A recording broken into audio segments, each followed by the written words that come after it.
Shouting बंद करिए भाई आप लोग, इसे टीचर बनने वाले हैं आप लोग, बताइए शाउटिंग कर रहे हैं।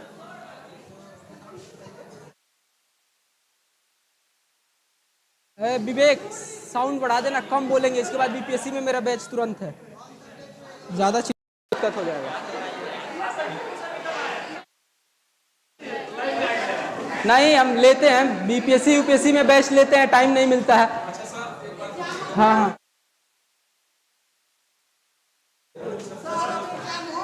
सॉरी, एग्जाम क्यों नहीं होगा महाराज?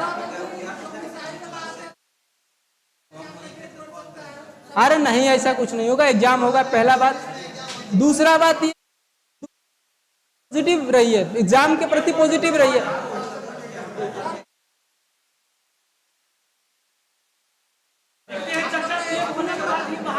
अच्छा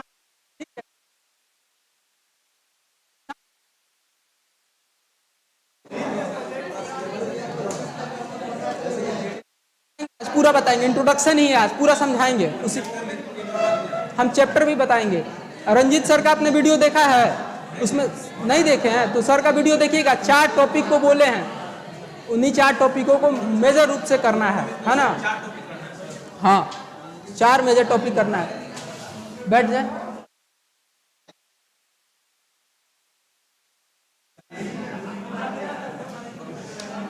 अब शांत हो जाएं आप लोग। देखिए आवाज आप लोगों में शोभा देता नहीं है कि क्लास में टीचर है और आप लोग आवाज कर रहे हैं। भाई आप लोग भविष्य के शिक्षक बनने वाले हैं। हाँ शांत शांत,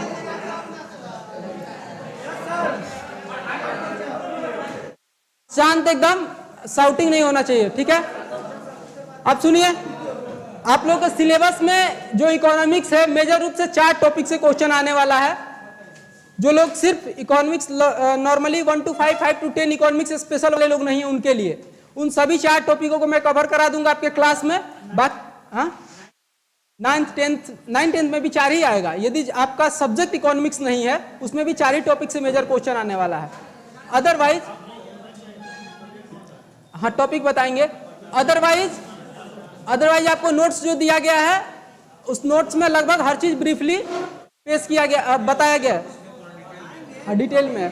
पूरा मत पढ़िए आप, लेकिन यदि आपके पास टाइम हो तो पूरा पढ़िए, और नहीं टाइम है तो आप जो मेजर टॉपिक रंजीत सर ने वीडियो में बताया है कौन कौन सा पढ़ना है उसको कर लीजिएगा, हो जाएगा। हाँ बता देंगे, अभी बताएंगे, उन्हीं सभी टॉपिकों को बताएंगे। आप लोग शांत हो जाइए, पहले थोड़ा सा ये जान लेंगे इकोनॉमिक्स है क्या, उसके बाद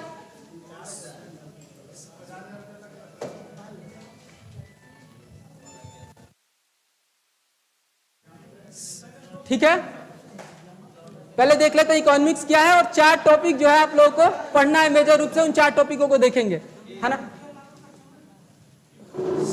कलर कैसे बदलेगा जी इसमें?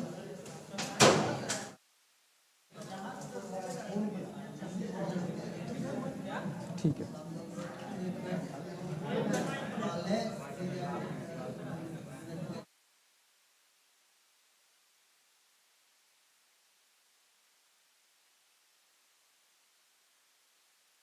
पहले आप लोग, हमें लगता है कि सिलेबस में इकोनॉमिक्स थोड़ा बहुत तो जानते होंगे, एकदम नहीं जानते होंगे। चलिए ठीक है, तो हम लोग देखेंगे अर्थशास्त्र होता क्या है। लिख लीजिए इकोनॉमिक्स यानी अर्थशास्त्र, है ना? लिख लेंगे और डेफिनेशन से स्टार्ट करते हैं, फिर हम लोग आगे बढ़ेंगे कि कैसे आया अर्थशास्त्र। अच्छा ये बताइए सबसे पहले अर्थशास्त्र आया कब, ये जानते हैं आप लोग? पहले यहीं से स्टार्ट करते हैं। एक हाँ बोलिए। 1770 में एक ऑथर थे जिनका नाम था एडम स्मिथ। उन्होंने एक बुक लिखा था वेल्थ ऑफ नेशन, है ना? उस बुक में उन्होंने एक वर्ड यूज किया था जिसका नाम था ओक्योनॉमिक्स, है ना? 1770 में लिखवाएंगे, अभी बता रहे हैं, उसके बाद पूरा लिखवा देंगे। एडम स्मिथ साहब ने एक बुक लिखा, बाद में करेंगे, दादा भाई नौरोजी 1770 के बाद आएंगे प्रशांत। हाँ अभी हम उस पूरा लिखवाएंगे। इन्होंने एक बुक लिखा था वेल्थ ऑफ नेशन, है ना? अब शांत हो जाइए और देखिए चुपचाप आप लोग। इसमें इन्होंने कहा, एक वर्ड यूज किया जिसका नाम था ओक्योनॉमिक्स। और महिलाएं ज्यादा इसको समझेंगी और लड़कियां। इकोनॉमिक्स का मतलब जानते हैं क्या होता है? होता है गृह प्रबंधन, हाँ, हाउस होल्ड मैनेजमेंट, हाँ, एज इट इज यही मतलब होता है। हाउस होल्ड मैनेजमेंट यानी गृह प्रबंधन कहा जाता है। और इसी वर्ड से एडम स्मिथ साहब ने कहा कि अब हम इसको एक सब्जेक्ट का रूप दे सकते हैं। बता रहे हैं, पूरा बता रहे हैं, रुकिए। तो फिर लोगों ने कहा, जो और लोग थे, वर्ल्ड लेवल पे बैठक होती है इकोनॉमिक्सों की, या उस वक्त के जो पॉलिटिकल साइंस से रिलेटेड जो प्रोफेसर्स थे, उन्होंने कहा कि किस रूप में आप देंगे। तो फिर उन्होंने अलग अलग फैक्टर बताया कि ये कारण होगा, जिसको आज हम लोग डिस्कस करेंगे एक एक फैक्टर पे। 4 फैक्टर बताए कि ये 4 फैक्टर होंगे तो हम इकोनॉमिक्स को एज ए सब्जेक्ट लॉन्च कर सकते हैं। तो पहले हम लोग ये जान लेते हैं कि इकोनॉमिक्स शब्द आया कहां से, लिख लेते हैं, उसके बाद आगे बढ़ेंगे, है ना। तो लिखेंगे पॉइंट देके हिंदी वाले। 1770 ईस्वी में 1770 ईस्वी में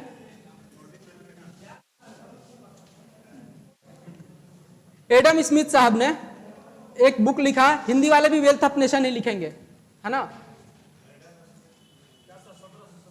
1770 भाई, है ना, ठीक है। एक बुक लिखा जिसमें वेल्थ ऑफ नेशन, उस बुक का नाम वेल्थ ऑफ नेशन था। शुरू से बोले हैं। एडम स्मिथ साहब ने 1770 ईस्वी में एक बुक लिखा, उस बुक का नाम था वेल्थ ऑफ नेशन। 76 70 दोनों मिलता है, 70 ज्यादा वेरीफाइड है। वेल्थ ऑफ नेशन ये लिख लेंगे, हिंदी वाले भी यही लिखेंगे। हाँ जी, हाँ जी, हाँ जी, हाँ, अच्छा नेसिया लिख दें, कोई बात नहीं, लिख लीजिए, आप लोग बोल तो रहे ही हैं ना। इसमें इन्होंने एक शब्द यूज किया था, ओक्योनॉमिक्स। क्या था? हाँ, ये क्वेश्चन पूछा हुआ है, ओक्योनॉमिक्स। और देखेंगे ये के है, सी नहीं है,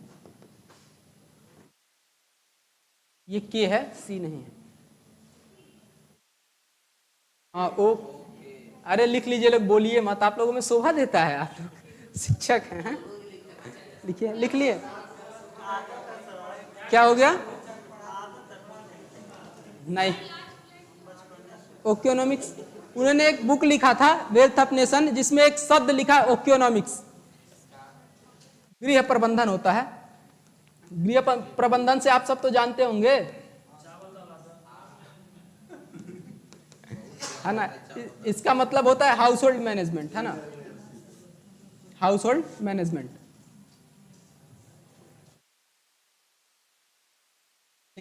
मेन ये पूछ देगा, ये वर्ड पूछता है मेन रूप से, जो इसमें सबसे इंपॉर्टेंट है वो ये वर्ड दे के पूछ देता है कि किस सब्जेक्ट से रिलेटेबल है। तो ध्यान रखेंगे, ज्यादातर इसको हाईलाइट कर लेंगे, है ना।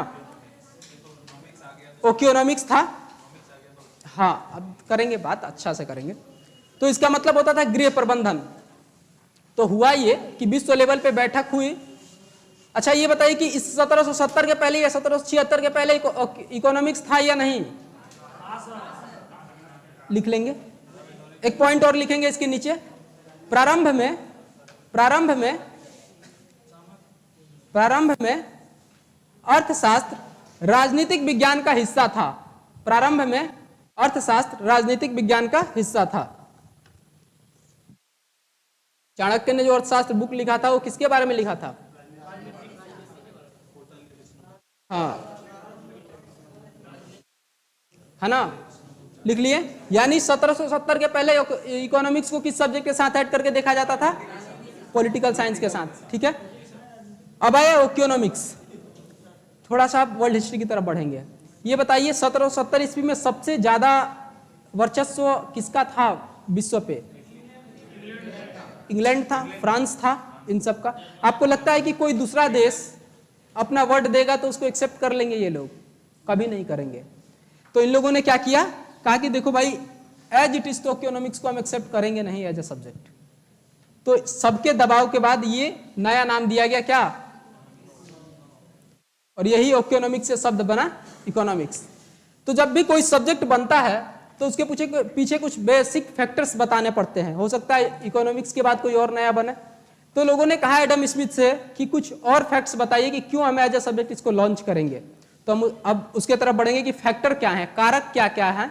उन्होंने ये सब बताया कि ये रहेंगे तो एज ए सब्जेक्ट हम इसको विषय बना सकते हैं, पॉलिटिकल साइंस से हटा के नया सब्जेक्ट इकोनॉमिक्स बना सकते हैं। तो अब हम अगले लिखेंगे, ऊपर लिखेंगे बेसिक एक्टिविटी ऑफ इंग्लिश। अच्छा, इंग्लिश वाले हैं क्या इसमें? नहीं नहीं, लिखवा देते हैं इंग्लिश। मैं लिखवाता हूँ, मेरा रिस्पॉन्सिबिलिटी है दोनों सब्जेक्ट लिखवाना। इंग्लिश वाले लोग लिखेंगे ग्रीक, हाँ ग्रीक के थे, लेकिन इसी के कारण तो फ्रांस, जर्मनी और इंग्लैंड, इन तीनों ने कहा कि भाई एज ए सब्जेक्ट तो तुम्हारा एज इट इज बात नहीं मानेंगे हम। तो उसने क्या कहा, फ्रांस, जर्मनी और उस वक्त इंग्लैंड, ये जो तीनों लोग जो वर्चस्व में थे, इन लोगों ने एक बैठक बुलाया सभी राजनीतिक विज्ञान के विद्वानों को, और उसके बाद देखेंगे कि एडम स्मिथ साहब और जो इनके सहायक थे उन सभी ने मिलकर कुछ बेसिक फैक्टर बताएं कि ये फैक्टर रहेगा तो ऐसा इकोनॉमिक्स बनेगा। उन सब पे आज चर्चा करेंगे हम लोग। इंग्लिश वाले लोग लिख लेंगे इन 1770। अच्छा, ये 1770 और 1776 दोनों मिलता है, तो 1770 के बगल में 76 भी लगा लेंगे, 76 भी लिख लेंगे, है ना। कुछ अर्थशास्त्रियों का कहना है कि 1770 में हुआ, कुछ अर्थशास्त्रियों का कहना है 1776 में हुआ, इसलिए दोनों लिखवा देते हैं। गूगल करके देख रहे हैं क्या? बीपीएससी ने जो सही आंसर माना है वो 76 माना है, 76 माना है। हाँ, बीपीएससी ने 1776 ही सही आंसर माना है अभी तक, लेकिन मैं कुछ, जैसे एक जेएनयू के प्रोफेसर हैं राजीव वर्मा, उन्होंने एक ग्लोबल इकोनॉमी करके बुक लिखा है, तो उनके बुक में उन्होंने 70 लिखा है, और इसलिए मैंने वो लिखवा दिया, बिकॉज जबकि मैं भी असिस्टेंट प्रोफेसर हूँ तो हम मेरे हिसाब से ज़्यादा वेरीफाइड है ना। चलिए, इंग्लिश वाले लिखेंगे 76 को ही ज़्यादा आप मानेंगे बीपीएससी के अकॉर्डिंग, ठीक है, 76 को मानेंगे, लिख लेंगे 76 लिख लेंगे ज़्यादा, इसी को वेरीफाइड मानेंगे। हाँ, 1770 भी पूछ देगा, 76 भी, जो आंसर आपको 76 नहीं होगा तो 70 मारेंगे ऑप्शन में, और 76 होगा तो 76 मारेंगे, ठीक है। हालांकि क्वेश्चन यहाँ से आएगा नहीं, मैं बता रहा हूँ आपको, क्वेश्चन आएगा इकोनॉमिक्स वर्ड से, ये क्वेश्चन नहीं पूछेगा। क्वेश्चन पूछना होगा तो इकोनॉमिक्स वर्ड देके पूछेगा, economics word is related in which subject, ऐसे इकोनॉमिक्स वर्ड किस भाषा से संबंधित है। हाँ ठीक है, जान लीजिए, हम बता ही दिए, पूछ देगा तो। इंग्लिश वाले लोग लिखेंगे या लिख लिए हैं? लिख लिए हैं, हाँ, तो 76 ही मारना है, 76 ही, बिल्कुल बिल्कुल। हाँ हाँ, वो बता देंगे, पहले इंट्रोडक्शन तो कर लीजिए कि टॉपिक हुआ पहले बता दें, ठीक है। आगे लिखेंगे बेसिक एक्टिविटी ऑफ इकोनॉमिक्स, अर्थशास्त्र के मूल कारक, अर्थशास्त्र के मूल कारक क्या? हाँ, तो समझाने के लिए बोले थे हम, समझाने के लिए बोले थे, पॉइंट देंगे बेसिक एक्टिविटी ऑफ इकोनॉमिक्स, यार हाँ मूल कारक। हाँ अच्छा, इंग्लिश वाले लोग, आप लोग बोले हम लिख लिए इसीलिए नहीं लिखवा। अच्छा लिख लीजिए भाई, लिख लीजिए, हल्ला मत करिए, लिख लीजिए इन 70 और दोनों लिख लेंगे। Adam Smith wrote a book that is wealth of nation,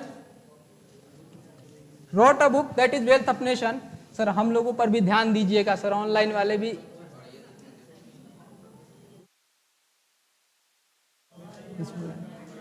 ठीक है, ऑनलाइन वालों पे भी ध्यान है। लिख लिए एडम, इन दिस बुक, लिखिए नेक्स्ट पॉइंट लिखिए, in this book mention a word ओक्योनॉमिक्स,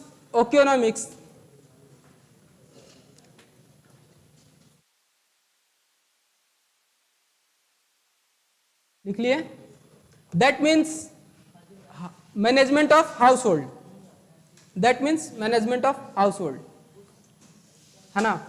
बस उसके बाद आगे देखते हैं, फिर कंटिन्यू करेंगे। तो 4 वर्ड था, एडम स्मिथ ने बताया कि ये 4 वर्ड रहेंगे तो हम इकोनॉमिक्स को एज ए सब्जेक्ट कर लेंगे, नया बना लेंगे। कौन कौन सा वर्ड था बताएंगे? कौन कौन से मूल कारक बताया था? पहला हो जाएगा प्रोडक्शन, जानते हैं आप लोग क्या होता है? बार बार में कहते हैं ये प्रोडक्ट ठीक है खराब है, बोल रहे होते हैं मार्केट में जाते थे। दूसरा क्या हो जाएगा प्रोडक्शन के बाद? कंजम्पशन। मूल कारक बोले थे मैंने, यानी क्या होता है? खपत। ये दोनों कब होगा ये बताइएगा। कंजम्पशन और प्रोडक्शन कब होगा? क्या चीज जरूरत होगा इसके साथ? डिमांड सब नहीं, ये दोनों कब होगा? जब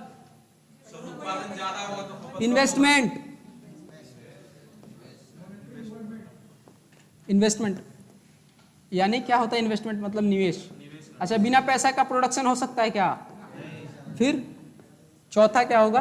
प्रोडक्शन हो गया, कंजम्पशन हो गए, हाँ कैपिटल नहीं, कैपिटल तो इसी का पार्ट आ जाएगा, बताएंगे आगे।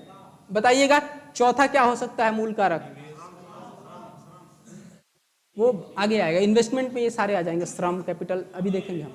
हाँ, पूंजी तो इन्वेस्टमेंट में आ जाएगा। सामान जो बनेगा उसको बांटना भी है, डिस्ट्रीब्यूशन।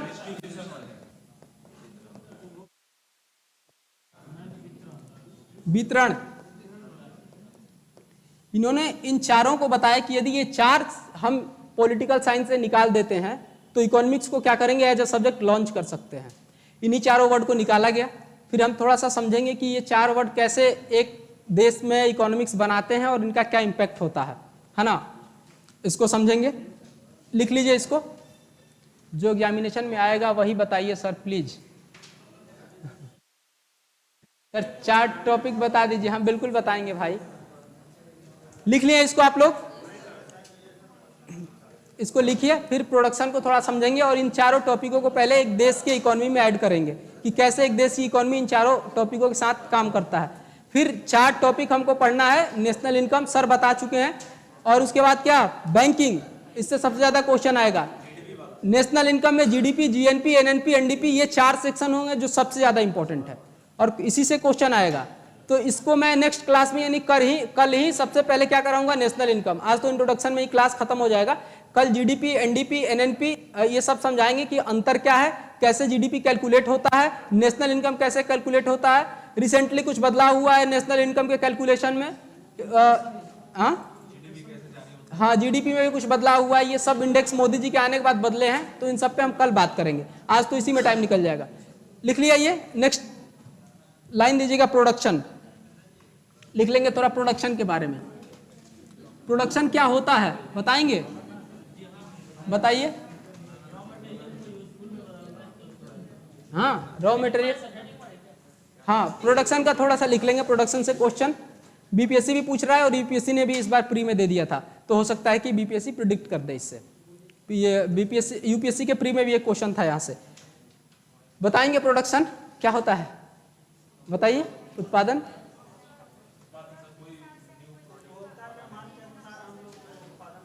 मांग के अनुसार। मांग के अनुसार तो मांग तो मेरा बहुत चीज है। हम सोचे मर्सिडीज हो जाएगा। आइए देखते हैं, लिखेंगे इसके बारे में। हाँ, कच्चे माल, ठीक है, आपका मतलब परफेक्ट नहीं है। हाँ बिल्कुल बिल्कुल लिखेंगे। इट्स क्रिएट, इंग्लिश वाले पहले लिख लेंगे। It's create goods and services. It's create goods and services यानी वस्तु एवं सेवाओं का बनना ही उत्पादन है। पॉइंट देके लिखेंगे, वस्तु एवं सेवाओं का बनना ही उत्पादन है। इंग्लिश वाले लोग लिख लिए। इट्स क्रिएट गुड्स, वस्तु एवं सेवाओं का बनना ही उत्पादन है ना? सर अपना नेम बता दीजिए। अरे भाई नाम में क्या रखा है? डायलॉग भी है फिल्म का, है ना?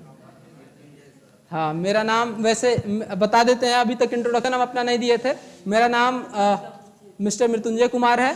क्वालिफिकेशन में आपको बता दूं, मैं एक असिस्टेंट प्रोफेसर हूँ एक कॉलेज में, और मैं दिल्ली यूनिवर्सिटी से एलएलबी भी फाइनल हूँ, है ना? तो मैं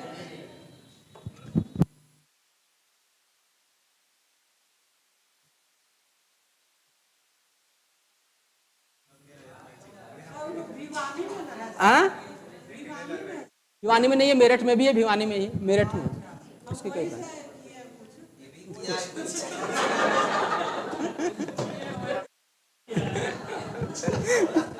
हाँ, और बता दें आपको, और बता दें, मैंने 2019 में यूपीएससी का मेंस लिखा है ना। उसके बाद मैं लॉ करने लग गया तो मैंने मेंस मतलब यूपीएससी दिया नहीं दोबारा। ठीक, हाँ देंगे, अगले बार देंगे। अब क्या नाम नहीं बताएंगे भाई, हम सरकारी कॉलेज में, और नहीं, नाम नहीं मेंशन करेंगे। चलिए आगे देखेंगे। अरे सुन लेंगे, प्रोडक्शन के बारे में लिख लिया आप लोगों ने। वस्तु एवं सेवाओं का उत्पादन ही क्या कहलाता है? उत्पादन कहलाता है। वस्तु एवं सेवाओं का बनना ही उत्पादन कहलाता है। अच्छा एक बात बताइए, आप अभी कोई कह रहा था इधर से कि जो जरूरत होगा, एक बात बताइए, क्या अभी मूवी एक बना था इसका, नहीं, एक मूवी 600 करोड़ से ज्यादा कमाया था, इसका बना था RRR, मान लीजिए कोई मूवी, क्या उसका जरूरत है? जरूरत है? नहीं है ना, उल्टा बिगाड़ता ही है बच्चों को, लेकिन बनता है। वो प्रोडक्ट है या नहीं? जो पूछ रहे हैं वो बताइए। आपको लगता है ना इंटरटेनमेंट जरूरत है? इंटरटेनमेंट के आपके हिसाब से जरूरत है? हाँ, अरे हमारा एग्जाम्पल तो समझिए मेरे भाई, मैं कह रहा हूं कि वो बहुत जरूरत नहीं है, लेकिन क्या वो प्रोडक्शन है या नहीं? प्रोडक्शन है ना, बस बात ये करना है कि वो प्रोडक्शन है। या जैसे मैं पढ़ा रहा हूं, हो सकता है कि कुछ लोगों को समझ में आ रहा होगा, कुछ लोगों को नहीं आ रहा होगा, लेकिन प्रोडक्शन है या नहीं है ना? This is the point, this is the point. ये भी प्रोडक्शन है, यानी सर्विस और प्रोडक्शन दोनों क्या है? सर्विस और गुड्स दोनों क्या है? वस्तु का बनना, वो भी प्रोडक्शन है। हाँ, तो थोड़ा सा ये समझ लेंगे गुड्स एंड सर्विसेज में दोनों में अंतर क्या है। सर्विसेज बताएंगे, अभी मैंने कहा कि गुड्स एंड सर्विसेज को बनना प्रोडक्शन कहते हैं। गुड्स और सर्विसेज में अंतर क्या है बताएंगे आप लोग? अच्छा, नहीं, मेजर फर्क बताइए। आप लोग शिक्षक हैं भाई, आप लोगों से उम्मीद है बढ़िया बताएंगे। लिख लीजिएगा, इस बार क्वेश्चन आया था इसलिए हम इसको बता दे रहे हैं। ये गुड्स दिखता है सर, हाँ बिल्कुल गुड, यही क्वेश्चन आया था यूपीएससी के प्री में, 24 नंबर क्वेश्चन यही था। देखेंगे, इसीलिए हम इसको बता दे रहे हैं। गुड्स क्या होता है? विजिबल होता है, लिख लेंगे पारदर्शी होता है, पारदर्शी। और ये सर्विसेज आप छू सकते हैं? नहीं। अच्छा, बुक्स कैसे, सर्विस को कैसे छू? मैं पढ़ा रहा हूं, एक सर्विस है, मेरे बातों को पकड़ ले रहे हैं आप। गुड्स को तो छू ही सकते हैं, गुड्स तो छू ही सकते हैं। लिखिए आप लोग, हंसिए मत भाई। टेंजिबल मतलब मूर्त, लिख लेंगे। और ये क्या होता है? इंटेंजिबल। टैक्स भी पढ़ाएंगे आप, इंटेंजिबल अमूर्त। किसमें? टैक्स, टैक्स नहीं, टैक्स नहीं ऐड होगा, आप लिखिए ना। टैक्स आप जब टैक्सेशन पढ़ेंगे ना तो एक वर्ड आता है मॉनेटरी टैक्सेशन, तो उसमें मुद्रा देते हैं ना आप कैश में, उसको ऐड नहीं करेंगे, सिर्फ टैक्स लिख देना, टैक्स के कोई फॉर्म है। ठीक, अब प्रोडक्शन के कुछ फैक्टर हैं कि प्रोडक्शन होता कहाँ से है। एडम स्मिथ साहब ने इसके बारे में बताया, और फिर उन्होंने बताया कि एक देश में 3 चीजें होती हैं। बोलिए, कुछ पीछे वालों का डाउट है क्या? हाँ हाँ, मूर्त, मूर्ति यह है कि जिसको आप महसूस कर सकते हैं, जिसको नहीं महसूस कर सकते हैं। मूर्ति समझ लीजिए ना, मूर्ति आपकी भावनाओं को आप रिप्रेजेंट करते हैं ना, और जो मन में ध्यान रख के और भगवान को याद कर लेता है वो क्या है? अमूर्त है। समझ गए? आप ऐसे पढ़िएगा हिस्ट्री को कि राजा राम मोहन राय मूर्ति के विरोधी थे, तो वो अमूर्त भगवान को देखते थे, और हम सब मूर्ति पूजा करते हैं तो हम लोग मूर्त भगवान को देखते हैं। बस नॉर्मल यही बात है। चलिए अगला देखते हैं। अब एक पॉइंट और लिखेंगे, factor of production. Factor of production, फिर पूरा इकोनॉमिक्स समझ में आएगा कि मार्केट में इकोनॉमिक्स काम कैसे करता है। फैक्टर ऑफ प्रोडक्शन यानी उत्पादन के कारक, उत्पादन के कारक, उत्पादन के कारक, प्रोडक्शन उत्पादन के कारक।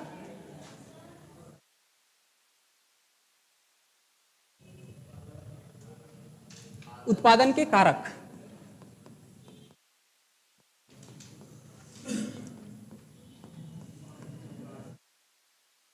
उत्पादन के कारक दो तरीके से होता है, इसको ध्यान से समझेंगे आप लोग। मेन यहीं से स्टार्ट होता है, प्राइमरी और सेकेंडरी, यानी द्वितीयक और ये प्राथमिक। नहीं, वो ज्योग्राफी में आपको पढ़ना है, वो ज्योग्राफी वाले पढ़ाएंगे।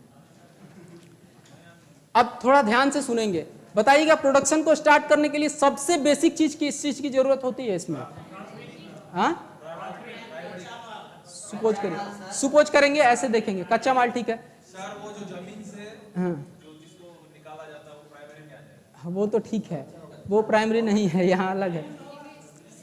इस बिल्डिंग को बनाने के लिए, मिशन 50 को बनाने के लिए सबसे पहले किस चीज की जरूरत पड़ी?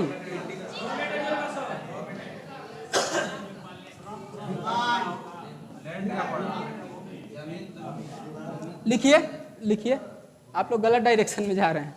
उसके बाद भूमि के बाद क्या चीज चाहिए? हाँ, बहुत बढ़िया, लेबर लिखेंगे, श्रम, लेबर श्रम, तभी तो वो डिजाइन करेगा। अब तीसरा क्या होगा? पैसा आएगा तब ना रॉ मटेरियल खरीदिएगा। कैपिटल लिखेंगे, कैपिटल लिखेंगे, बिल्कुल पूंजी। तो सर पैसा पहले भी तो आना चाहिए, है, श्रमिक को भी तो पैसा देना है। पैसा तो पहले क्या? जमीन खरीदने के लिए तो पहले से जमीन है, आपने उसे रेंट पे लिया है। रेंट कब देते हैं? रेंट कब देते हैं बताइए? टैक्सेशन समझेंगे तो आपको समझ में आएगा। 3 वर्ड होता है, चलिए आपका डाउट क्लियर कर देते हैं। फी, फाइन, बिल। सुन लीजिए, बिल देते हैं आप, जमीन का क्या देते हैं? इसका बिल देते हैं ना, तो बिल लास्ट में पे किया जाता है, फी पहले पे किया जाता है। तो जमीन का जो होता है वो बिल पे किया जाता है, इसलिए उसको लास्ट में रखा जाता है। समझ के बाद 1 महीने यूज कर लीजिएगा, तब उसको रेंट दीजिएगा। तीसरा लिखेंगे कैपिटल, कैपिटल,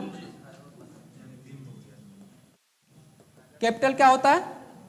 पूंजी। कैपिटल को लगाने वाला भी तो चाहिए, पूंजी कौन लगाएगा कि हानि हो या फायदा हो? लिखिएगा इंटरप्रेन्योर, इंटरप्रेन्योर यानी उद्यमी।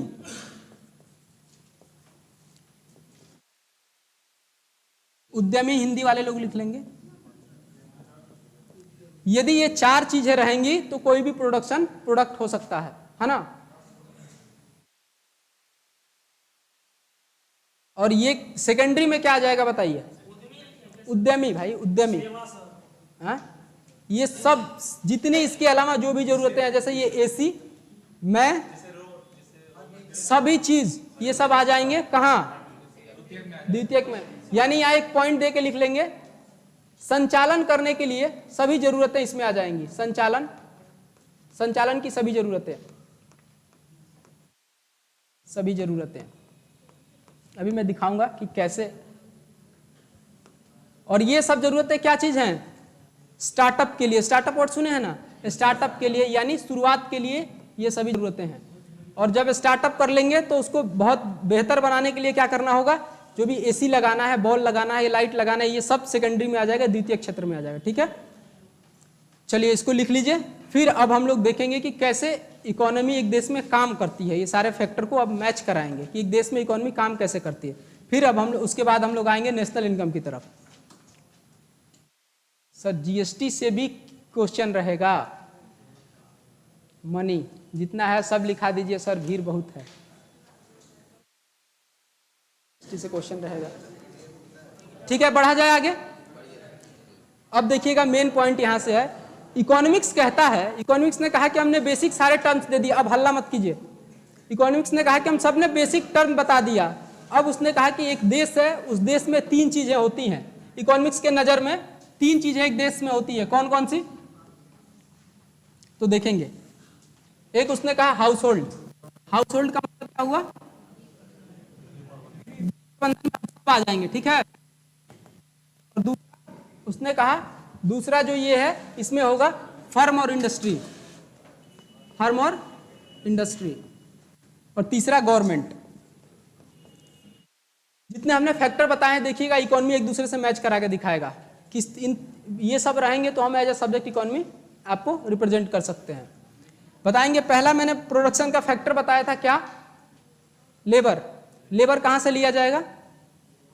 फर्म को लेबर की जरूरत है, कहां से लेगा? ये गृहपंथ लेबर लेगा। लेबर के बदले ये क्या देंगे? फर्म उनको इसको क्या देगा, वेजेस। देखिएगा ध्यान से देखें, पूरा इकोनॉमिक्स यहीं पे डिपेंड है।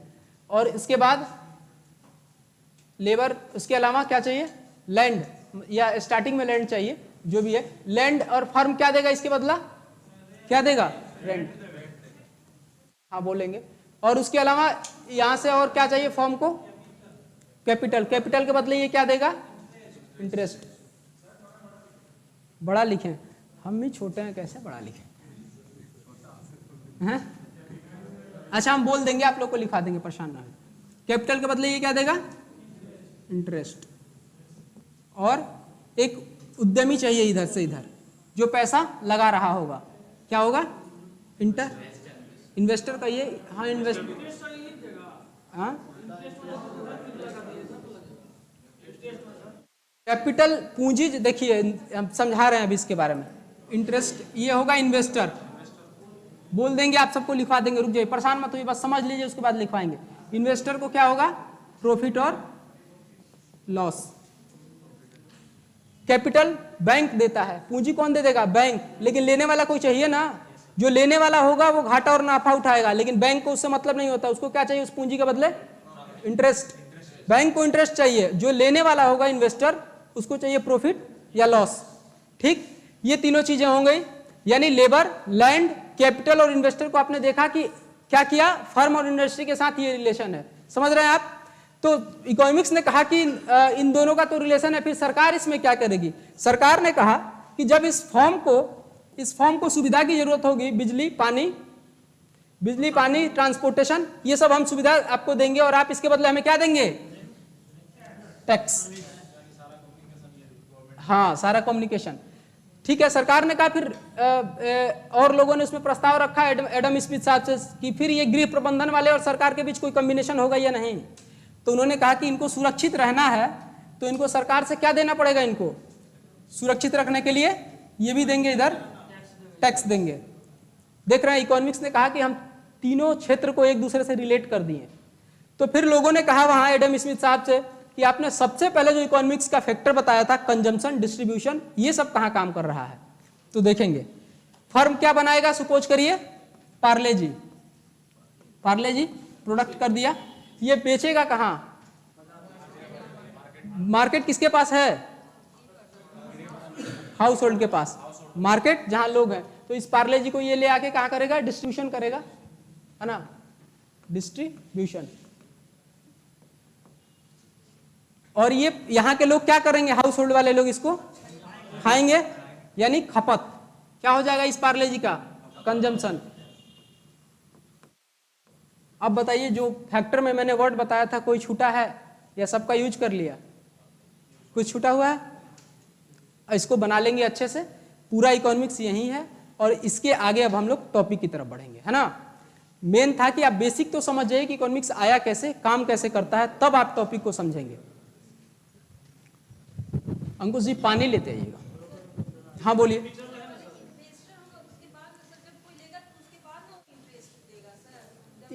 इन्वेस्टर हम पहले आएगा, वो तो हम कम्युनिकेशन बता रहे हैं, आप पहले आगे पीछे कर सकते हैं। हाँ, कोई बात नहीं, कोई बात नहीं। सेकंड वाला क्या लिखेंगे, तीर लगा लीजिए, एक उधर होगा एक इधर होगा, इस हिसाब से, ठीक है। ठीक बना लीजिए सेम। अब कोई वर्ड नहीं आ रहा हो तो बताइए। सेकंड में लैंड है, भूमि है, हिंदी लिख दें, रुकिए, भूमि, वेतन, श्रम। रेंट का मतलब क्या होता है जी, रेंट ही बोलते हैं, किराया।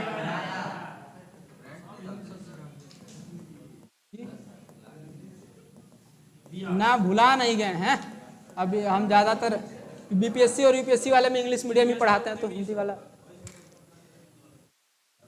इसको पूरा लिख लेंगे। मेन इकोनॉमिक्स यही है, और आपके यदि क्वेश्चन इंट्रोडक्शन ऑफ इकोनॉमिक्स से आएगा तो मेरा मानना है कि आपको इसी के आसपास से क्वेश्चन पूछेगा, छूटेगा नहीं। बोलिए।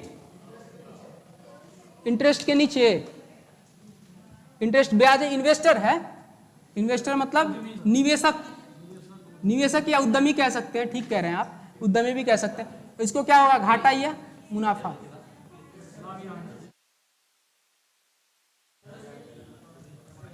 कैपिटल लिख लीजिए या इन्वेस्टर लिख लीजिए, बात वही है। फर्म और इंडस्ट्री आप नहीं जानते हैं? फर्म या इंडस्ट्री, ये तो समझ रहे हैं, या इसको भी बता दें? मिशन आईएएस एक फर्म है, लेकिन पटना की सभी कोचिंगें क्या है, कोचिंग इंडस्ट्री है। ठीक है, तो ये दोनों आ जाएगा इसमें। Thank you.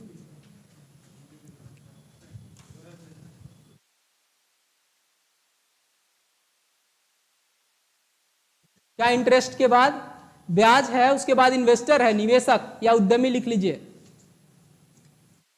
ज्यादा छोटा छोटा हो गया है क्या?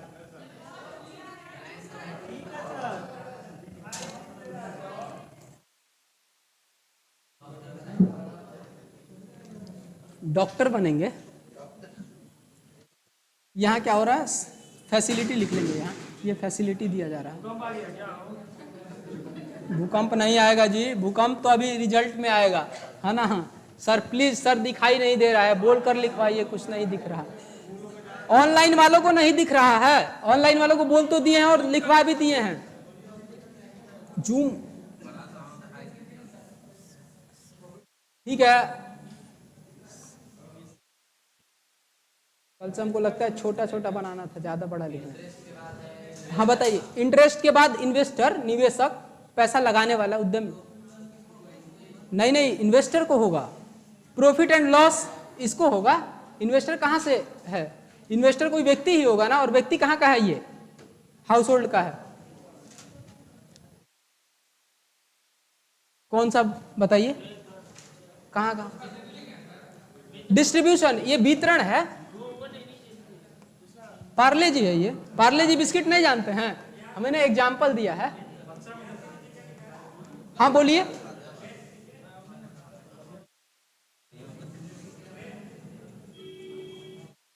वेजेज के नीचे लैंड, भूमि। इंटरेस्ट के नीचे इन्वेस्टर है, इन्वेस्टर जो पैसा लगाता है ना?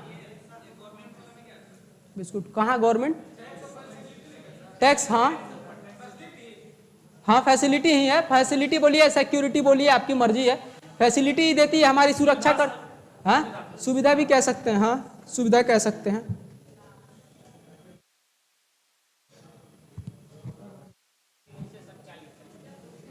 क्या ब्याज के नीचे? अभी आप लोग लिख ही रहे हैं जी। इन्वेस्टर दोस्त, निवेशक।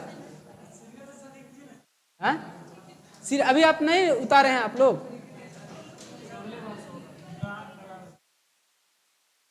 देखिए, हम यहां लिख देते हैं सीरियल से। ऑनलाइन वाले लोग भी हिंदी में लिखें। अच्छा बिल्कुल, हम हिंदी में भी लिखेंगे जी। श्रम, वेतन, भूमि, किराया। अब देखिए, अब साफ दिख रहा है ना आप लोगों को? पूंजी, ब्याज। पार्ले जी तो इंग्लिश में समझ में आ ही गया होगा। हैं? निवेशक और घाटा मुनाफा।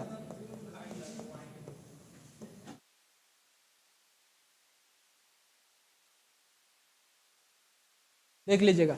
अच्छा, आज सुने हैं कि आप लोगों का अब बाहर के, बिहार के बाहर वाले लोग भी। चलिए,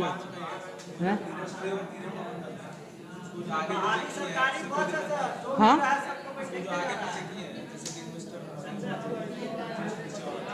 क्या आगे पीछे? शांत शांत। अरे भाई, आप लोगों में शोभा नहीं देता है हल्ला करना, गुरु। हाँ बोलिए। आगे पीछे ने कहा किए हैं? बराबर है ये।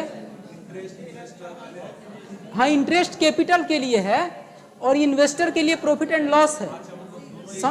हाँ हाँ, दोनों रिलेट है। ये समझ रहे हैं आप लोग? ये एक दोनों से रिलेटेड है ना, पहला और दूसरा, ये तो समझ रहे होंगे। चलिए, हो गया। अब कुछ बेसिक टर्म्स सीखेंगे हम लोग, उसके बाद। अच्छा ये बताइए, एडम स्मिथ साहब ने ये कहा, ये उन्होंने, उनसे पूछा गया तो उन्होंने कहा कि किसी ने पूछा उस मीटिंग में कि सबसे ज्यादा और बढ़िया काम इकोनॉमिक्स का है क्या, कि आप क्या कर लेगा, बेस्ट तरीका क्या है, इकोनॉमिक्स बेस्ट क्या करेगा? तो इकोनॉमिक्स का डेफिनेशन हमने लिखवाया है, लिखवा दिया? नहीं लिखवाया है। पहले इकोनॉमिक्स लिखिए, इकोनॉमिक्स सब लाइन देंगे अर्थशास्त्र, और इसका डेफिनेशन लिखेंगे जो मूल काम इसका है, और देखेंगे कैसे इकोनॉमिक्स यानी अर्थशास्त्र आप लोगों से रिलेट भी करेगा। आज जो बदलाव हुआ है उसी से रिलेट करके बता रहे हैं आप लोग। क्या हो गया? चलिए लिखेंगे अर्थशास्त्र। अर्थशास्त्र एक विषय है, अर्थशास्त्र एक विषय है जो संसाधनों का बेहतर से बेहतर, इंग्लिश वालों को लिखवाएंगे, संसाधनों को बेहतर से बेहतर उपयोग करना सिखाता है। अर्थशास्त्र, अर्थशास्त्र एक विषय है, एक विषय है जो संसाधनों को बेहतर से बेहतर उपयोग करना सिखाता है, बेहतर से बेहतर उपयोग करना सिखाता है। कैप निकाल के लिखिए आप, पेन का कैप निकाल के लिखिए, स्पीड बढ़ जाएगा। चलिए लिखिए, चलिए लिखे, लिख लिए हिंदी वाले लोग, इंग्लिश वाले लिख लेंगे। इकोनॉमिक्स इज अ सब्जेक्ट, संसाधनों को उपयोग करना सिखाता है। Economics is a subject which is deal with, economics is a subject which is deal with optimum use of resources. अभी बता रहे हैं, हाँ बिल्कुल, optimum use of resources. Economics is a subject which is deal with optimum use of resources, है ना? अच्छा, गीता में एक सब लिख लिया इंग्लिश वाले लोग। गीता में एक शब्द बोला जाता है, कर्म करो फल की इच्छा। हाँ, और इकोनॉमिक्स इसी को गलत कहता है, कर्म करो मतलब कर्म ज्यादा करो और फल की इच्छा ना करो। इकोनॉमिक्स कहता है, ध्यान दीजिए अब यहाँ, इकोनॉमिक्स बिल्कुल इसके अपोजिट कहता है, कहता नहीं ये मूर्खता है, कर्म कम करो और फल की इच्छा ज्यादा करो। यानी आप इतना स्मार्ट बनिए कि काम वही करिए जिससे आपका रिजल्ट हो जाए। जैसा अभी आप लोग यदि अपने एग्जाम की तैयारी कर रहे हैं तो आप लोग का मेन फोकस ये होना चाहिए कि उन कोर पॉइंट्स को करें जहां से आपका रिजल्ट पुश हो जाए, निकल जाए, है ना? क्या गाइड करने वाले लोग हैं ही सर, रंजीत सर हमेशा गाइड करते हैं। जैसे हमारे सब्जेक्ट की बात है तो हम खुद बता रहे हैं, हमारे सब्जेक्ट की बात है तो हम पूरा नोट्स मैंने ही बनवाया, जो सर ने आप लोगों को पहुंचाया है आप लोगों के पास, वो मेरे ऑब्जर्वेशन में ही नोट्स बनाया पूरा। हाँ, इकोनॉमिक्स देखिए, इस देश में सबसे विद्वान और सबसे गरिमामय लोग हैं, सुब्रमण्यम स्वामी को जानते हैं आप लोग? क्या है? इकोनॉमिस्ट, पता है आप लोग को? इकोनॉमिस्ट हैं, बहुत खतरनाक होते हैं, इन लोगों को बहुत तरीका आता है कि मनमोहन सिंह भी। तो यही इकोनॉमिक्स जो है आपके जीवन को भी बहुत सही तरीके से हैंडल करने का तरीका सिखाता है। आप कम समय में कम रिसोर्सेज में कैसे पुश कर जाएंगे ये अरे अमीर तो ठीक है, वही बात, यानी हमने क्या कहा, संसाधनों का बेहतर से बेहतर उपयोग करना। अब ऐसे आप सीखेंगे। आपका सीट्स कितना है? 1,70,000 है ना आपके एग्जाम में? 1,70,000 है। उस 1,70,000 सीट्स को कैसे 5 लाखों में बांटना है, ये कौन फॉर्मूला देगा? इकोनॉमिक्स।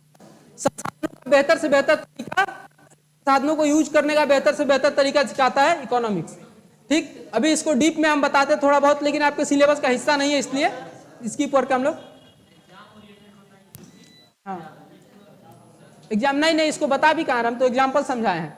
चलिए अब आगे आते हैं। अरे ठीक है, इतना गर्मी नहीं लगता है यार।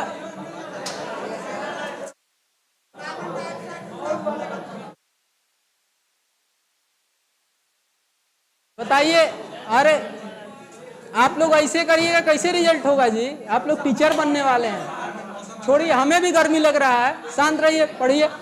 देखिए, अरे शांत।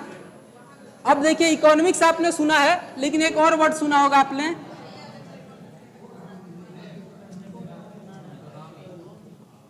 अब क्या अंतर है दोनों में, बताइए?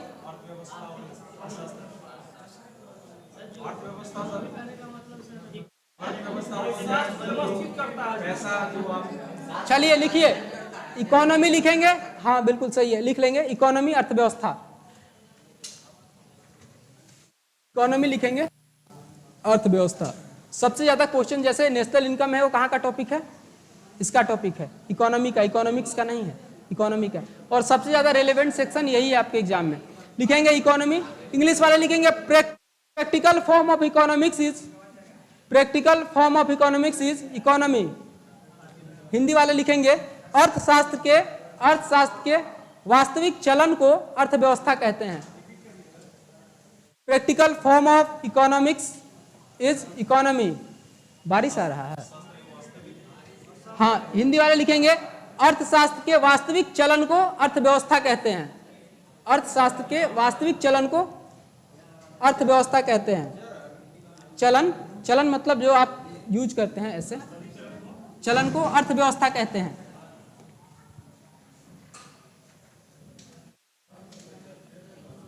अच्छा एक बात बताइए, इकोनॉमिक्स एक ही है, लेकिन आप देखते होंगे बुक इंडियन इकोनॉमी अलग है, चाइना इकोनॉमी अलग है ना, चाइना इकोनॉमी अलग है, अमेरिकन इकोनॉमी अलग है, ये समझ रहे हैं आप लोग? वही समझा, क्या कर रहे हैं?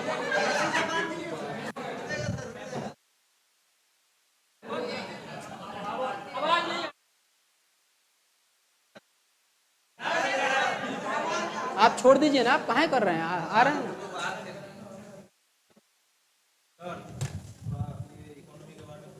बता रहे हैं आप लोग, हल्ला बहुत कर रहे हैं, शांत रहिए, ये आप लोगों में शोभा नहीं देता ना, आप हल्ला कर रहे हैं, आप लोग अपनी डिग्निटी को लॉस कर रहे हैं, ठीक नहीं लगता आप लोगों में। अर्थव्यवस्था क्या है?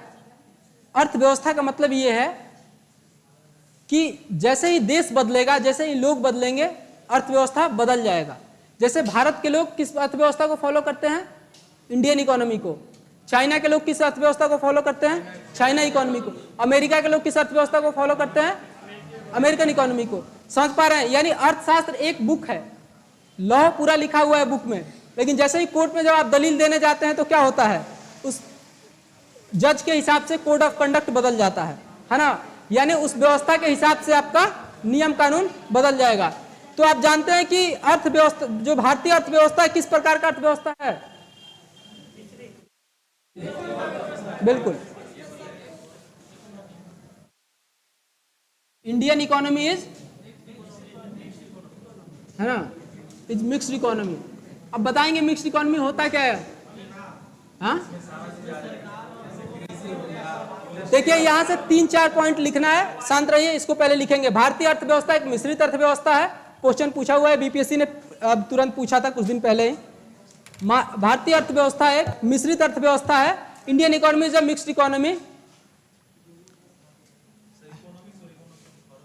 अभी बताए तो थे, इकोनॉमिक्स एक बुक है, और इकोनॉमी उस बुक को पढ़ के जो एग्जीक्यूट किया जाता है वही फॉर्म है इकोनॉमी, व्यवस्था। हाँ रिलेटेबल है, बिल्कुल बिल्कुल, हाँ हाँ लिखवाएं प्रैक्टिकल फॉर्म। भारतीय अर्थव्यवस्था एक मिश्रित अर्थव्यवस्था है। क्वेश्चन मुख्य रूप से ये आता है कि ये मिक्स्ड इकोनॉमी हमने कब अपनाया, बताएंगे? कोई नहीं, कब लिखेंगे मेन चीज? हाँ 1949 में मिक्स्ड इकोनॉमी कब हमने अपनाया था, लिखेंगे। ये पॉइंट देखें, सबसे इंपॉर्टेंट पॉइंट ये है, मिश्रित अर्थव्यवस्था को भारत ने औद्योगिक नीति 1948 के तहत अपनाया। औद्योगिक नीति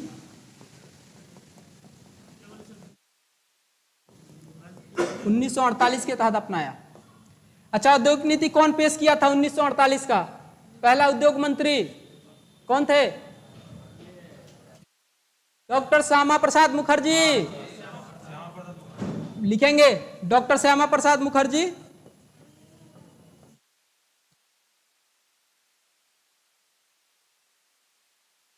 डॉक्टर श्यामा प्रसाद मुखर्जी, है ना सर? जिसको नहीं पढ़ाना है उसको आउट कर दीजिए। लिखेंगे, ये सारे मेन पॉइंट हैं, आप लोग एग्जाम में ऑब्जेक्टिव में आएगा। पहले मैंने लिखा कि मिश्रित अर्थव्यवस्था भारत ने औद्योगिक नीति 1948 के तहत अपनाया। 1948। अब क्वेश्चन ये पूछेगा कि औद्योगिक नीति 1948 में भारत ने अर्थव्यवस्था में कौन सा मूल चूक परिवर्तन किया, तो आपको क्या करना है आंसर में, मिश्रित अर्थव्यवस्था अपनाया, ध्यान रखेंगे। और क्वेश्चन इसी को पलट के क्या पूछ देगा कि भारत ने मिश्रित अर्थव्यवस्था कब अपनाया, औद्योगिक नीति 1948, ठीक। उस वक्त के उद्योग मंत्री कौन थे, डॉक्टर श्यामा प्रसाद मुखर्जी, ध्यान रखना है आपको। अब इसके साथ एक दो पॉइंट और आता है जो यहीं से रिलेटेबल है। एक क्वेश्चन आता है कि किस पंचवर्षीय योजना में औद्योगिक नीति भारत को मिश्रित अर्थव्यवस्था कहा गया है, बताएंगे? पॉइंट लिखेंगे, इसमें लिख लेंगे। द्वितीय पंचवर्षीय योजना में भारत को मिश्रित अर्थव्यवस्था के रूप में बताया गया। द्वितीय पंचवर्षीय योजना में भारत को मिश्रित अर्थव्यवस्था बताया गया था। योजना में भारत को मिश्रित अर्थव्यवस्था बताया गया था। अच्छा, बताएंगे कौन द्वितीय पंचवर्षीय योजना में किसके कारण बताया गया भारत को?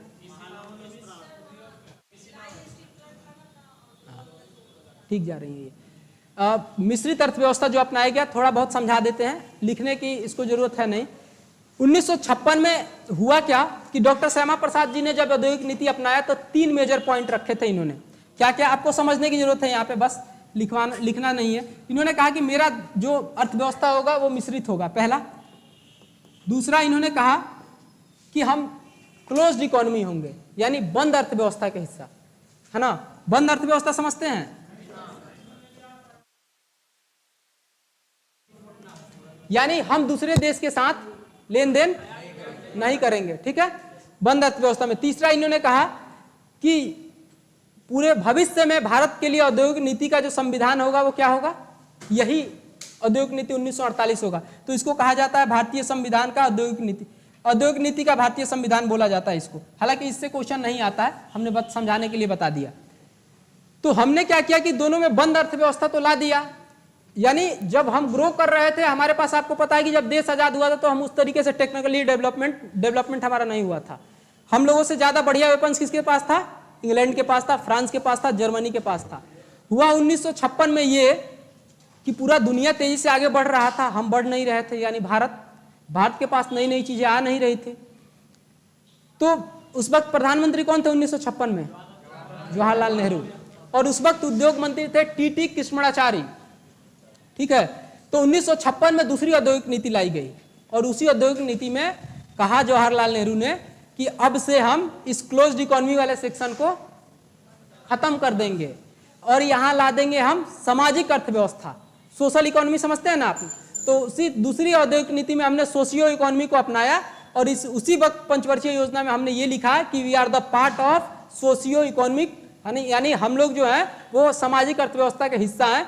इसीलिए बार बार क्वेश्चन पूछ लिया जाता है कि हम मिक्स्ड इकोनॉमी कब बने। तो पंचवर्षीय योजना, द्वितीय पंचवर्षीय योजना में 1956 के बाद ये बताया गया कि जब हम मिक्स्ड इकोनॉमी यानी क्लोज्ड इकोनॉमी जो था, हम दूसरे देश से खरीदना स्टार्ट कर दिया, लेकिन फिर भी अभी बेच नहीं रहे थे अपने देश का, लेकिन दूसरे देश का क्या कर रहे थे, खरीदने लग गए 1956 के बाद। तो इसीलिए ये क्वेश्चन आ जाता है बार बार कि अभी बीपीएससी ने पूछ दिया था पिछला बार कि किस पंचवर्षीय योजना में भारत ने अपने आप को मिश्रित अर्थव्यवस्था घोषित किया। यदि पंचवर्षीय योजना बोल देगा तो आपको क्या मारना है, सेकेंड 5 ईयर्स प्लान। और यदि ये बोलेगा कि भारत कौन से वर्ष में मिक्स्ड अर्थव्यवस्था बना यानी मिश्रित अर्थव्यवस्था बना, तो क्या मारना है आपको, 1948। तो देखिएगा आप, यदि बीपीएससी आपके साथ खेलेगा इधर उधर तो ध्यान रखना है उस वक्त कि दोनों आंसर किस तरीके से डील करना है। पंचवर्षीय योजना देगा तो सेकेंड 5 ईयर्स प्लान, और नहीं देगा तो किसको मारना है, औद्योगिक नीति 1948, ठीक है। ये दोनों पूछ चुका है, इसीलिए हमने इसको आपको अच्छे से समझा दिया, ठीक। अब इसके अलावा हमें लगता है ऑब्जेक्टिव में क्वेश्चन आता नहीं यहां से। अब आगे बढ़ेंगे हम लोग। अर्थव्यवस्था, मिश्रित अर्थव्यवस्था समझ लिए। अच्छा ये बताइए आप लोग, यही हम सोच रहे थे बता दें, क्वेश्चन में आएगा नहीं आप लोगों को, लेकिन थोड़ा सा समझ लेते हैं, नॉर्मली समझ लेना। हाँ हाँ, मिश्रित अर्थव्यवस्था उसी औद्योगिक नीति में लाया गया कि हमारा जो देश होगा वो मिश्रित अर्थव्यवस्था को फॉलो करेगा, उसी नीति में लाया गया ये पॉइंट। 3 चीजें लाई गई, एक बंद अर्थव्यवस्था, दूसरा कि हम औद्योगिक नीति 1948 को संविधान मानेंगे, और तीसरा लाया गया कि हम मिश्रित अर्थव्यवस्था के हिस्सा हैं। 3 पॉइंट लाया गया। 1956, हाँ, इससे चेंज किया गया 1991 में। इसको 1956 में बस उसमें एक लाइन ऐड कर दिया गया कि we are the part of social economic welfare, बस एक ऐड कर दिया गया था, है ना। हालांकि इसके ऊपर में बहुत ब्रीफली आता है, बीपीएससी में हम लोग पढ़ाते हैं, इंदिरा जी ने भी बहुत बड़ा संसद में ही एक स्टेटमेंट दिया था, लेकिन आप लोग को जरूरत नहीं, इसलिए हम वहां से बाइकआउट करके आगे चल रहे हैं।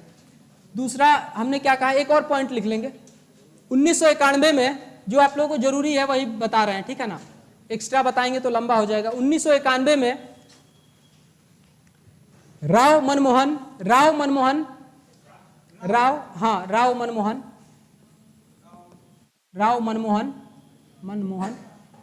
नीति के तहत, राव मनमोहन नीति के तहत भारतीय अर्थव्यवस्था को 1991 में राव मनमोहन नीति के तहत भारतीय अर्थव्यवस्था को खुली अर्थव्यवस्था के रूप में प्रस्तुत किया गया, खुली अर्थव्यवस्था के रूप में प्रस्तुत किया गया। भारतीय अर्थव्यवस्था को खुली अर्थव्यवस्था, ओपन इकोनॉमी, हम लोग अभी तक क्लोज थे, अब क्या हो जाएंगे, ओपन। खुली अर्थव्यवस्था के रूप में प्रस्तुत किया गया 1991 में। हाँ, बंद ही था, उसमें बस हम बाहर से खरीद सकते थे, लेकिन 1991 में आप खरीद भी सकते थे, बेच भी सकते थे, समझ गए। नहीं, खुली अर्थव्यवस्था नहीं होता, हमने कहा सामाजिक अर्थव्यवस्था को अपना रहे हैं, जिसमें हम दूसरे अपनी जरूरतों को दूसरे देश से खरीद लेंगे, लेकिन अपना नहीं बेचेंगे। हाँ ठीक है, अब थोड़ा सा समझेंगे। 1991 के बारे में आप सबको पता है और 1991 से खूब क्वेश्चन आता है। 1991 में हुआ क्या था, मात्र हमारे पास 15 दिन के लिए रिजर्व पैसे बचे हुए थे, समझ गए। पूरा वर्ल्ड रिसेशन के दौर से गुजर रहा था। रिसेशन आप लोग समझते हैं, मंदी, इन्फ्लेशन, हम थोड़ा बहुत चर्चा करेंगे आगे। तो रिसेशन के दौर से जब मंदी लगातार मार्केट में किसी वस्तु का मूल्य 3 महीना से ज्यादा बार गिरता चला गया तो उसको कहते हैं हम लोग रिसेशन, ठीक है। तो मंदी आ गया था पूरे वर्ल्ड में। भारत के पास भी मात्र 15 दिन के लिए पैसा था। उस वक्त बहुत ही अच्छे इकोनॉमिस्ट थे अपने यहाँ के, कौन, मनमोहन सिंह। और उस वक्त प्रधानमंत्री कौन था, पीवी नरसिम्हा राव, इसीलिए इसका नाम राव मनमोहन दिया गया है, ठीक है। इसीलिए इसको राव मनमोहन भी बोलते हैं, राव मनमोहन पॉलिसी बोलते हैं, राव मनमोहन पॉलिसी इसी के कारण। तो पीवी नरसिम्हा राव साहब ने मनमोहन सिंह को बुलाया कि तुम यार वर्ल्ड इकोनॉमिक्स को इतने अच्छे से समझते हो, उनका सब्जेक्ट भी रहा है वर्ल्ड इकोनॉमिक्स, इंटरनेशनल इकोनॉमिक्स उनका सब्जेक्ट रहा है। तो उनको बुला के पूछा गया कि भाई इसका सॉल्यूशन क्या है, कुछ बताओ, कुछ आइडिया दो, तुम तो भाई वर्ल्ड के टॉप इकोनॉमिस्ट में जाने जाते हो, तुम्हारा बुक पढ़ाया जाता है ऑक्सफोर्ड में, आप लोगों को पता होगा मनमोहन सिंह का बुक ऑक्सफोर्ड में पढ़ाया जाता है। हाँ, ऑक्सफोर्ड में उनका बुक पढ़ाया जाता है। और वो मात्र ऐसे एक व्यक्ति थे, आपको बता दें नॉलेज के लिए, कि जिन्होंने वेब्रेल करके एक इंटरनेशनल स्कॉलरशिप आता है, वेब्रेल क्वालिफाई किया था। वर्ल्ड के मात्र अकेले व्यक्ति थे जिनको 100% छूट मिला था पढ़ने के लिए। ऑक्सफोर्ड में पढ़े थे, 1 रुपया उनका नहीं लगा था, वेब्रेल ने सारा पैसा दिया था उनका। वर्ल्ड के टॉप 1, मतलब सबसे पहले ये ख्याति प्राप्त व्यक्ति हैं।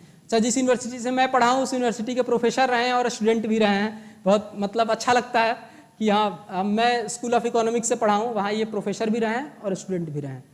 तो हुआ ये कि उनको बुलाया, प्रधानमंत्री ने कहा कि अब इसका कोई सॉल्यूशन बताओ। तो आप लोग एक वर्ड सुन रहे होंगे, IMF, थोड़ा बहुत हम लोग आगे चर्चा करेंगे, अभी बस स्टोरी के लिए बता रहे हैं ताकि आप लोग कनेक्ट कर पाएँ, आगे चीज़ों को कनेक्ट कर पाएँ। तो इन्होंने कहा कि ऐसा करते हैं, IMF और वर्ल्ड बैंक में क्या अंतर है, कोई जानता है? देखिए, वर्ल्ड बैंक ट्रस्ट की तरह काम करता है, लेकिन जो IMF है ये रियल बैंक है, यही ऑर्गेनाइजेशन है। तो मनमोहन सिंह ने कहा कि ऐसा करते हैं, हम लोग IMF के पास चलते हैं। तो IMF के पास मनमोहन सिंह से ये अपना कंसेंट किए, मनमोहन सिंह कंसेंट किए राव साहब से जो प्रधानमंत्री थे, क्योंकि आपको पता है बिना प्रधानमंत्री के कंसेंट के देश का कोई व्यक्ति देश के मुद्दा को लेकर बाहर नहीं जाएगा, इतना तो आप सब जानते हैं। तो प्रधानमंत्री से मीटिंग हुई, सीक्रेट मीटिंग, और तुरंत प्राइवेट जेट से उड़ गए ये IMF के हेडक्वार्टर। IMF के हेडक्वार्टर जाके IMF के जो उस वक्त CEO थे उनसे बात किया और इन्होंने कहा कि हमारे देश में रिसेशन आ गया है, आने वाला है, पूरे वर्ल्ड में आ गया था, अमेरिका वगैरह रसिया सब परेशान थे, इंडिया भी 15 दिन का रिजर्व बचा हुआ था। उन्होंने कहा कुछ सॉल्यूशन दीजिए। तो IMF के CEO ने कहा कि यदि आपको हमारे साथ मदद की जरूरत है तो आपको अपने अर्थव्यवस्था को क्या करना होगा, ओपन इकोनॉमी, यानी आपके सामान को वर्ल्ड के बाजार में बिकेगा और वर्ल्ड का बाजार आपके, तो मनमोहन सिंह तुरंत फोन से बात किए और ऑनलाइन बात करते हैं इनसे, राव साहब से, और एकदम एट द टाइम, इसीलिए उनके आईक्यू को बहुत माना जाता है, एट दैट टाइम इस कंसेंट पे सिग्नेचर करते हैं आईएमएफ को और आके ओपन इकोनॉमी कर देते हैं अपने देश में आके, और नया नीति लाया जाता है औद्योगिक नीति 1991, और उसमें घोषित कर दिया जाता है कि अब भारतीय अर्थव्यवस्था खुली अर्थव्यवस्था है, बंद अर्थव्यवस्था नहीं है। तो खुली अर्थव्यवस्था होने के बाद होता यह है, आप सबको पता है कि वर्ल्ड में सबसे ज्यादा यंगस्टर कहाँ है, बताइए? इंडिया, अमेरिका में नहीं है। यही इस बहम में मत रहिए आप लोग। भारत के पास वो पोटेंशियल था 1991 में कि यदि भारत अपने आप पे आ जाता तो पूरे देश की अर्थव्यवस्था को, पूरे वर्ल्ड की अर्थव्यवस्था को अपने तरफ खींच लेता, लेकिन सरकारों की कमियां थी कुछ, तो देश में बहुत यूथ्स थे। अब बड़ी बड़ी जो कंपनियां होती हैं, मैंने कराया भी है ये क्वेश्चन, एनसीईआरटी का ये क्वेश्चन है, एनसीईआरटी ने क्वेश्चन दिया हुआ है 8वीं की इकोनॉमिक्स के बुक में कि मल्टीनेशनल कंपनी यानी बड़ी बड़ी कंपनियां कहाँ अपना इंडस्ट्री स्थापित करना चाहेंगी, बताइए? जहां उनको सस्ते में सेवा मिल जाए, सस्ते में लोग मिल जाए। तो देश की, वर्ल्ड की सारी कंपनियां जल्दी जल्दी कहाँ मूव करने लग गई? इंडिया में। इंडिया में आने लगी क्योंकि उनको पता था यूथ यहाँ बहुत है, नॉलेजेबल लोग हैं, लेबर भी बहुत ज्यादा है हमारे पास, वो तुरंत आने लग गए कहाँ? भारत में। और जैसे ही लेबर हमारे यहाँ कंपनियां आएंगी तो क्या करेंगी? यहाँ इन्वेस्ट तो लगाएंगी, पैसा लगाएंगी, सरकार का टैक्स बढ़ेगा, आएंगी तो उनको टैक्स तो देना ही है। लॉजिक से समझिए, कॉन्सेप्ट से समझिएगा ना, आपका क्वेश्चन गलती नहीं होगा, और रट के जाइएगा मामला गड़बड़ हो जाएगा। तो 1991 के बाद बहुत विदेशी कंपनी आने लग गई भारत में, और भारत में जब आने लग गई तो यहाँ लेबर, जो लोग बेरोजगार बैठे थे उनको रोजगार मिल गया, पैसा आने लग गया, पैसा आने लगा, यानी अर्थव्यवस्था को एक गति मिल गया। इसीलिए कहा जाता है मनमोहन सिंह को कि मनमोहन सिंह एकमात्र ऐसे व्यक्ति हैं जो भारतीय अर्थव्यवस्था के रीढ़ की हड्डी के रूप में काम करते हैं। और आज भी आपको बता दें, जब डिमोनेटाइजेशन हुआ तो मनमोहन सिंह ने डिमोनेटाइजेशन के तुरंत बाद जो प्रिडिक्शन दिया था कि हमारी जीडीपी गिर के 4.1% हो गई थी, तुरंत उन्होंने बता दिया था कुछ ही देर बाद कैलकुलेशन करके कि एक दौर ऐसा आएगा कि भारतीय अर्थव्यवस्था का जीडीपी गिर जाएगा, और सेम कुछ दिन बाद हुआ था, समझ गए? तो इसीलिए मनमोहन सिंह का नाम बड़ा है और मनमोहन सिंह से खूब क्वेश्चन पूछा जाता है। पूछा ये भी क्वेश्चन जाता है 1991 के खुली अर्थव्यवस्था से कि 1991 की औद्योगिक नीति को क्या कहते हैं, तो ध्यान रखेंगे राव मनमोहन पॉलिसी कहते हैं, है ना? राव मनमोहन पॉलिसी बार बार पूछा जाता है। और इसको एक नाम और देते हैं, औद्योगिक नीति 1991, ये भी लिख लेंगे राव मनमोहन पॉलिसी के बगल में, औद्योगिक नीति 1991, है ना? अब आप लोगों को ओवरव्यू लगभग इंडियन इकोनॉमी को समझ गए होंगे थोड़ा बहुत, इसीलिए सारे फैक्टर्स बताने पड़े, नहीं तो हम आके नेशनल इनकम से स्टार्ट करा देते, बट आप लोग ना अटैच्ड नहीं हो पाते टॉपिक से, इसलिए थोड़ा। ओपन इकोनॉमी हो गया, राव मनमोहन पॉलिसी बोला जाता है, औद्योगिक नीति 1991 भी बोला जाता है। बोलिए क्या कह रहे हैं? एलपीजी इन्हीं के समय में आया था, लिखवा रहे हैं, परेशान ना होइए। हाँ सब लिखवा रहे हैं, रुक जाइए, लिख लिया। ये अगला पॉइंट देंगे एक और, चलिए कोई बात नहीं, हो जाता है। चलिए इसके बाद लिखेंगे 1991, लिखेंगे 1991 की औद्योगिक नीति में भारत ने, 1991 की औद्योगिक नीति में भारत ने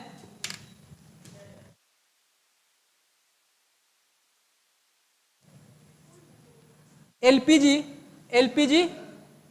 को अपनाया। 1991 में भारत ने एलपीजी को अपनाया, औद्योगिक नीति 1991 से एलपीजी को अपनाया। एलपीजी बता रहे हैं, परेशान ना होइए। अब एलपीजी को एक एलपीजी लिख के और ऐसे दे देंगे, और लिखेंगे लिबरलाइजेशन, प्राइवेटाइजेशन और ग्लोबलाइजेशन। इंग्लिश में लिखे पहले, लिबरलाइजेशन, प्राइवेटाइजेशन और ग्लोबलाइजेशन लिख दें। अरे भाई साहब बिल्कुल लिखेंगे, यही मेरा काम है, हम इसी के लिए आए हैं। लिबरलाइजेशन, लिबरलाइजेशन, प्राइवेटाइजेशन, और क्या हो जाएगा? ग्लोबलाइजेशन। ना भाई, लिक्विड पेट्रोलियम गैस मत लिख दीजिएगा। इसका मतलब क्या होगा? उदारवादी। इसका मतलब क्या हो जाएगा? क्या हो जाएगा?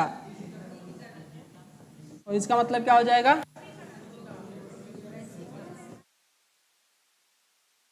लिख लेंगे इसको।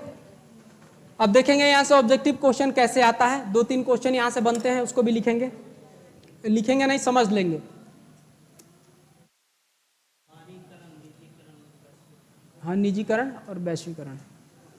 हाँ, उदारीकरण लिख लीजिएगा, उदारवादी ठीक है, लिबरल। हाँ, क्या इसके बाद आया था, कुछ दिन बाद आया। हाँ, वो इंडियन इकोनॉमी के अंदर का मामला है। वो सेज इसलिए लाया गया कि कुछ क्षेत्र को हमें डेवलप करना था। हाँ हाँ, सेज आप में नहीं आएगा, डीपली हो जाएगा, आपके एग्जाम में नहीं आएगा, इसलिए उसको पढ़ाएंगे तो बहुत ज़्यादा डीप जाना पड़ेगा। तो देखिएगा क्वेश्चन ऐसे आता है, ध्यान से देखेंगे कि वैश्वीकरण की नीति को अपना भारत ने कब अपनाया?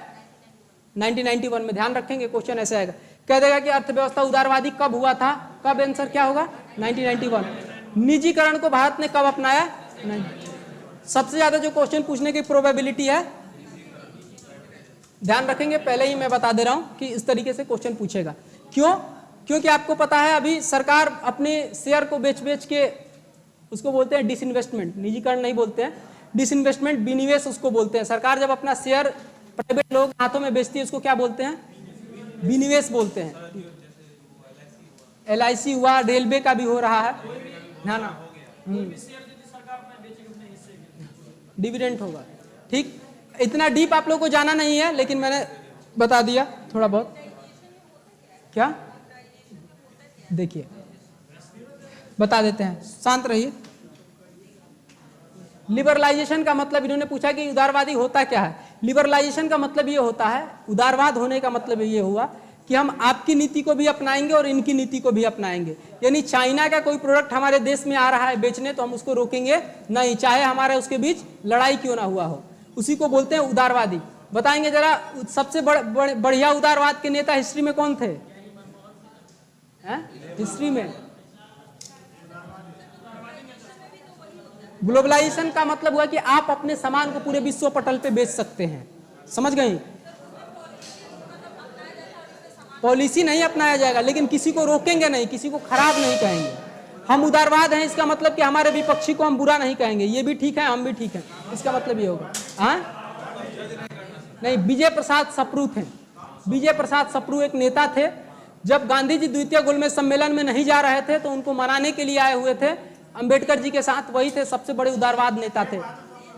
तेज बहादुर सप्रू, सॉरी तेज बहादुर सप्रू, हाँ वो उदारवाद के नेता थे। सप्रू सही कह रहे हैं, तेज बहादुर सप्रू उदारवाद के नेता थे, सबसे बड़े उदारवादी नेता, अपने विचार को नहीं बदले। लास्ट तक अंबेडकर जी ने दबाव बनाया कि आप अंबेडकरवादी बन जाइए ना। उदारवादी थे, उदारवादी ही रहे, मरते दम तक उदारवादी रहे, इसलिए उनको कहा जाता है कि सबसे बड़े उदारवाद के नेता हैं। चलिए, हाँ उदारवाद अभी समझाए थे कि सभी नीतियों को में अपना पक्ष देखना, ये नहीं कि आप खराब हैं आप सही है, नहीं, आपकी नीति भी सही है, हमारी नीति भी सही है, हम किसी को भला बुरा नहीं कहेंगे। चलिए ये हो गया। अच्छा एक बात और बताएंगे, थोड़ा सा डिस्कस कर लेते हैं कि क्लोज्ड इकोनॉमी भारत ने किया क्यों था, बंद अर्थव्यवस्था क्यों किया था, बंद अर्थव्यवस्था क्यों किया था भारत ने, बताइए। हाँ ये बात है, सुनिए सुन लीजिए। भारतीयों को ये डर था कि जैसे विदेश की कंपनियां आई, पहले वही आया था ईस्ट इंडिया कंपनी, और आके अपने देश पे कब्जा कर ली। इसी के लिए, इसी डर से वो लोग क्या चाहते थे, जो डॉक्टर श्यामा प्रसाद मुखर्जी क्या चाहते थे कि हम इस झंझट को ही खत्म करते हैं, अब बाहर की कोई कंपनी हमारे यहाँ आएगी नहीं तो हमें डर ही नहीं लगेगा। इसलिए उन्होंने क्लोज्ड इकोनॉमी किया था, ठीक है, बंद अर्थव्यवस्था किया था। हालांकि इतना डीप आपसे पूछेगा नहीं, बेसिकली समझाने के लिए मैंने बता दिया। अब आइए 1991 तक की औद्योगिक नीति जान लिए। अब आगे क्या नेशनल इनकम की तरफ बढ़ा जाए, क्योंकि इस पे चलिए लिख लीजिएगा 4 टॉपिक जो आप लोगों को मोस्ट इंपॉर्टेंट है, वो लिखेंगे 4 टॉपिक। इंपॉर्टेंट टॉपिक बता दीजिए सर। हम बिल्कुल बताएंगे, इसी के लिए इंपॉर्टेंट टॉपिक लिख लीजिए। पहला पहला है नेशनल इनकम। नेशनल इनकम में क्या पढ़ना है, इसको कल आके स्टार्ट ही करा देंगे।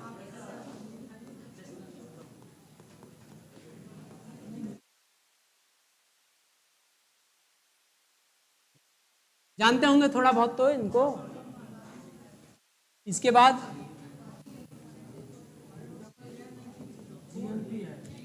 जीएनपी है।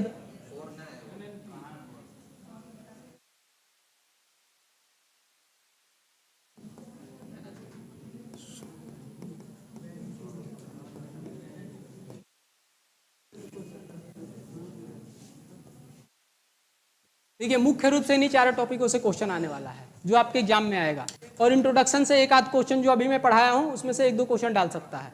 इसलिए आज इंट्रोडक्शन वाले सेक्शन को छोड़िएगा मत, वो ज़्यादा इंपॉर्टेंट है, उसमें से क्वेश्चन पूछा जा सकता है। सर जिसको नहीं पढ़ना, अरे यार इंपॉर्टेंट टॉपिक बता दीजिए। हाँ ब्रांच प्लान पढ़ा दूंगा, जब मैं बजट पढ़ाऊंगा ना तो इसी के साथ प्लान डिस्कस कर दूंगा, बजट के साथ प्लान पढ़ा दूंगा। बजट दो तरीके से पढ़ाएंगे हम। पहला बजट स्टैटिक होगा कि बजट पेश कैसे होता है, फिर बजट के क्या क्या फॉर्म है, बजट वर्ड कहाँ से आया, बजट में कौन फिस्कल पॉलिसी है, फिस्कल राजकोषीय नीति।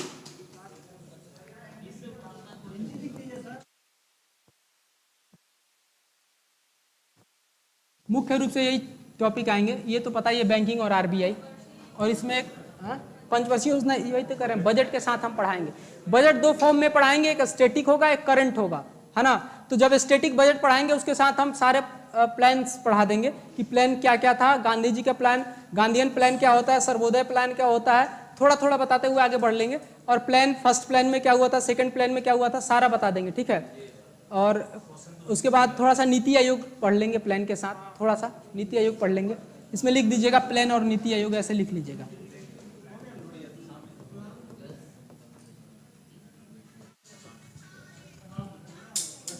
पकड़ा दीजिएगा, लिख लेंगे तुरंत। अब बीपीएससी का क्लास लेने जाना है हमको। इसके बाद प्लान प्रश्न नीति आयोग। नीति आयोग से क्वेश्चन आ सकता है क्योंकि अभी अभी इसका फॉर्मेशन हुआ है। हाँ योजना आयोग से तो नहीं आएगा, योजना आयोग एबोलिश कर दिया गया है, लेकिन आ सकता है नीति आयोग से, रिप्लेस कर दिया। जीएसटी काउंसिल भी बता देंगे, लास्ट क्लास में बता देंगे जीएसटी काउंसिल क्या होता है। बैंकिंग में जीएसटी बता देंगे, थोड़ा बहुत बैंकिंग में टैक्स भी बता देंगे। टैक्स सबसे ज्यादा टैक्स कहाँ से, आईएमएफ एक अगला इंटरनेशनल ऑर्गेनाइजेशन लगा लीजिएगा लोग, वो लास्ट के टॉपिक में हम पीडीएफ बता देंगे थोड़ा थोड़ा। आईएमएफ, वर्ल्ड बैंक, आईएमएफ साथ ही बता देंगे, वो सब लास्ट में बता देंगे। एक मिसक्लेनियस क्लास लेंगे 3 घंटे का, उसमें सारा करा देंगे।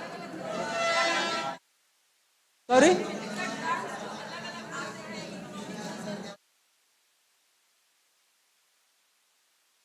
Fiscal policy. अच्छा इसमें क्या क्या पढ़ना है मुख्य रूप से, ओए गुरु देख लीजिए।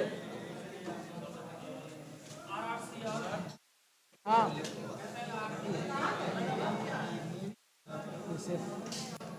ये जानते हैं आप लोग,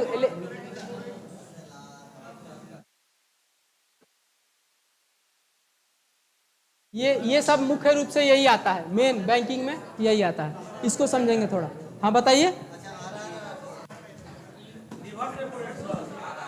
आरआर है भाई, ट्रिपल आर है। ये वर्ड आप लोग नहीं सुने होंगे, ये नहीं। हाँ रिवर्स रेपो रेट है, रिवर्स रेपो रेट।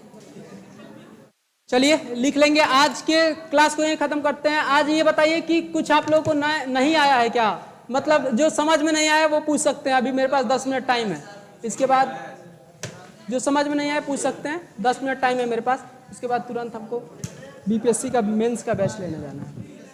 ऑफ करा दीजिए इसको, लाइव ऑफ कराइए।